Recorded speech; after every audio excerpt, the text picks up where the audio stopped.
কবিগুরু রবীন্দ্রনাথ ঠাকুরের লেখা বিচিত্রসার। আমি যখন পাঠশালাতে যাই, আমাদের ওই বাড়ির গলি দিয়ে 10টা বেলায় রোজ দেখতে পাই ফেরিওয়ালা যাচ্ছে ফেরি নিয়ে। চুরি চাই সে হাঁকে, চিনির পুতুল চুরিতে তার থাকে। যায় সে চলে যেই পথে তার খুশি, যখন খুশি খাই সে বাড়ি গিয়ে। 10টা বাজে, 10:30 বাজে, নাইকো তারা, হয় বা বাজে দেরি। ইচ্ছে করে সেলেট ফেলে দিই, অমনি করে বেড়া নিয়ে ফেরি। আমি যখন হাতে মেখে কালি ঘরে ফিরি 4:30 বাজে।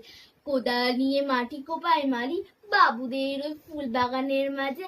কেউ তো তারে মানা নাহি করে, কোদাল পাছে পড়ে পায়ের পরে। কেউ তো তারে বকে না তার কাজে, মা তারে তো পড়ায় না সাব জামা। ধুয়ে দিতে চায় না ধুলো বালি। ইচ্ছে করে আমি হতেম যদি বাবুদের ওই ফুল বাগানের মালি।